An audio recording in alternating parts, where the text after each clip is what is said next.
اللہ جب کسی سے ناراض ہوتا ہے رزق نہیں چھینتا، آب و دانہ بند نہیں کرتا، سورج کو حکم نہیں کرتا کہ اس کے آنگن میں روشنی نہیں پھیلانی، چاند کو نہیں روکتا کہ تیری کرنیں اس کے ویڑے میں نہیں پڑنی چاہیے، بلکہ اللہ جب کسی سے ناراض ہوتا ہے سجدوں کی توفیق چھین لیتا ہے۔ سجدوں کی توفیق چھن گئی تو پھر سمجھو اللہ ناراض ہے، اللہ راضی نہیں ہے۔ اور اگر سجدوں کی توفیق نصیب ہو جائے، کسی نے واصف علی واصف مرحوم سے پوچھا تھا کہ کیسے ہمیں پتا چلے گا کہ ہماری نماز قبول ہو گئی ہے، تو انہوں نے کہا تھا ایک نماز کے بعد دوسری عطا ہو جائے تو سمجھ لو پہلی قبول ہو گئی ہے۔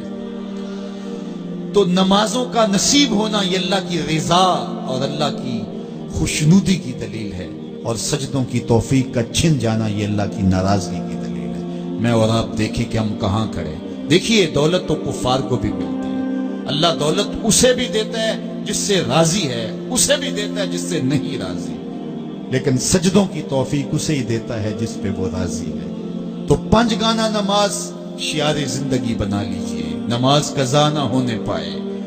قیامت کے دن بے نمازی اس صف میں کھڑا ہوگا جس صف میں نمرود کھڑا ہوگا، جس صف میں حامان کھڑا ہوگا، قارون کھڑا ہوگا، شداد کھڑا ہوگا۔ مجھے بتائیے ہم میں سے کوئی یہ گوارہ کرتا ہے ہم اس صف میں کھڑے کر دیے جائیں جہاں دشمنان خدا کھڑے ہوں؟ آج کوئی نماز پڑھے یا نہ پڑھے، حشر کے دن حکم ہوگا کہ اللہ کے حضور سجدہ کرو۔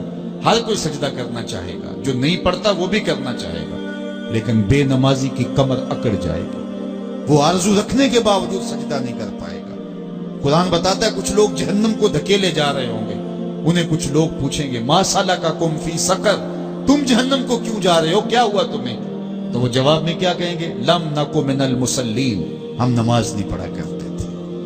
سب سے پہلا حساب قیامت کے دن جو بندے سے لیا جائے گا وہ نماز کا لیا جائے گا۔ پہلا سوال بندے سے یہ ہوگا۔ یا چڑیاں بھی رب کی تسبیح بولیں اور اشرف المخلوقات سویا رہے، جب صبح کا وقت ہوتا ہے حشرات الارض بھی بلوں سے نکل کے رب کی تقدیس کے ترانے پڑھ رہے ہوتے ہیں۔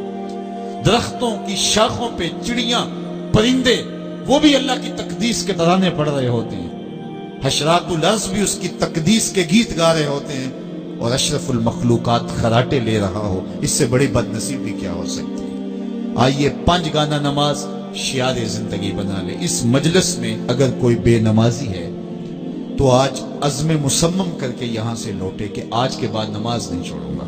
اور اگر آپ 5 گانا نماز کی عادت رکھتے ہیں تو آپ کو مبارک ہو، لیکن یہ عزم کر کے جائیے اپنے گھروں میں، اپنے اعزاء و اقرباء اور اپنے دوستوں میں اس زور سے تلقین اور تاکید کریں گے نماز کی کہ وہ پکے نمازی بن جائیں گے۔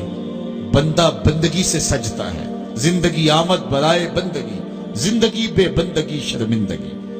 اگر زندگی میں بندگی نہیں تو زندگی کے پلے ہے کیا؟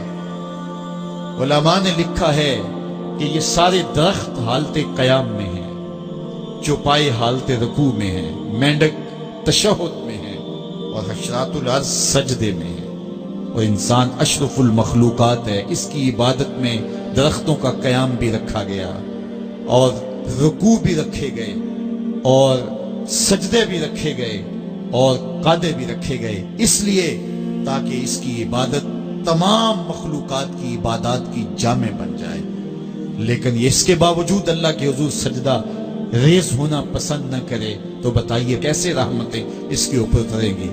خوش نصیب تو وہ ہیں جو 5 گانا نماز ادا کرنے کے بعد تہجد بھی قضا نہیں ہونے دیتے، سجدوں سے اللہ کے حضور حاضری پیش کرتے ہیں۔ سب سے زیادہ بندہ اللہ کے اس وقت قریب ہوتا ہے جب سجدے میں سر رکھا ہوا ہوتا ہے۔ انسان کے اشرف اعضاء اس کے سر میں ہے، بولنے کی قوت زبان سر میں، دیکھنے کی قوت آنکھیں سر میں، سونگنے کی قوت ناک سر میں، چکھنے کی قوت زبان سر میں، سننے کی قوت کان سر میں، سوچنے کی قوت دماغ سر میں، اور سر مالک کے در پہ۔